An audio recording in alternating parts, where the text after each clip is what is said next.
Hello bachcho, let's read the question. The question says, which of the following are correct about cellular respiration? A. Cellular respiration is the breaking of carbon-carbon bonds of complex organic molecules by oxidation. B.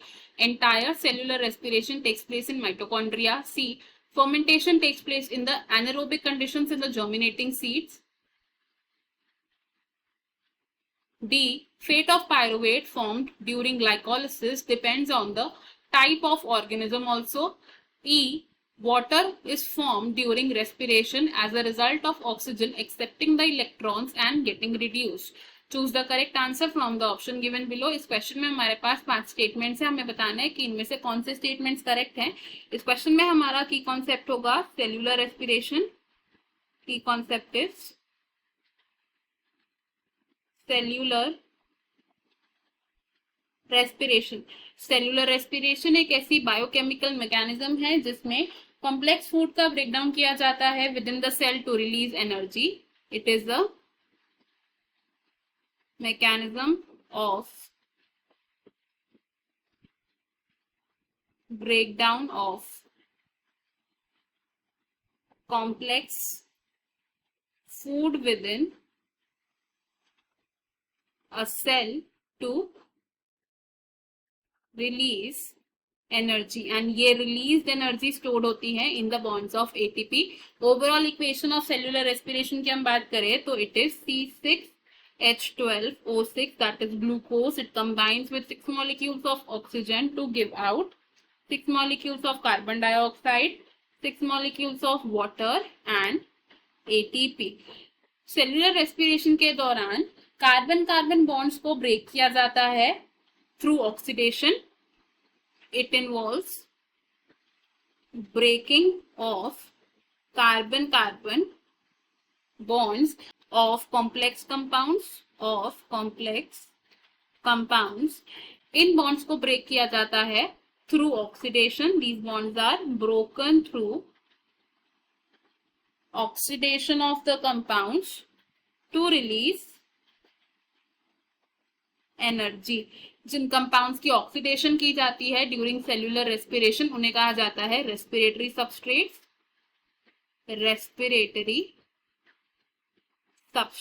Respiratory substrates कौन कौन से materials हो सकते हैं? These could be carbohydrates जैसे कि glucose या fructose. These could be fats या फिर ये प्रोटीन्स भी हो सकते हैं।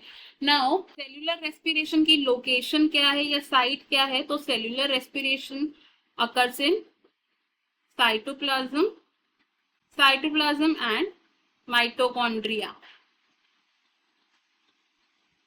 साइटोप्लाज्म में होता है the first step of cellular respiration which is common for both aerobic and anaerobic respiration, and इस स्टेप को हम बोलते हैं ग्लाइकोलिसिस। एंड एरोबिक रेस्पिरेशन के मेजर स्टेप्स होते हैं in the mitochondria. Next third statement की हम बात करें रिगार्डिंग फर्मेंटेशन, तो फर्मेंटेशन कब होती है? It occurs under anaerobic condition, and fermentation देखी जाती है मोस्टली प्रोकैरियोट्स में। It occurs mostly in prokaryotes, some eukaryotes, and also in germinating seeds.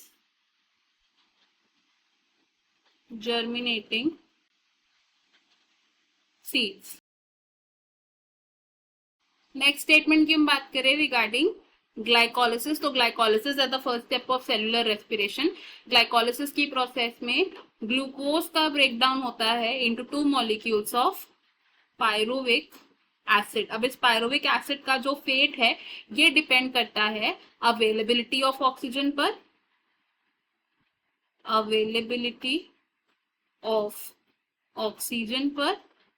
along with the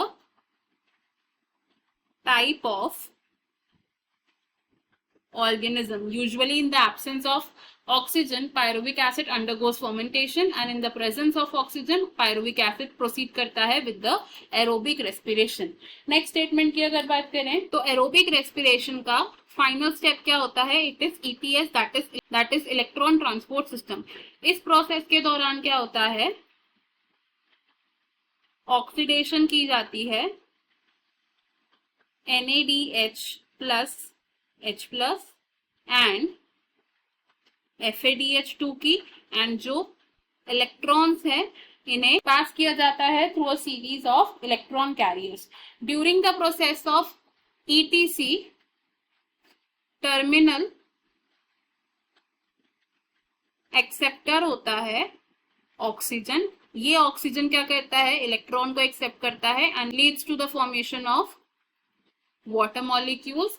and electrons को एक्सेप्ट करके ऑक्सीजन क्या हो जाता है, इट गेट्स रिड्यूस. तो अगर हम अपनी स्टेटमेंट्स देखें, इसमें से हमारी कौन कौन सी स्टेटमेंट्स करेक्ट है. फर्स्ट स्टेटमेंट हमारी करेक्ट है.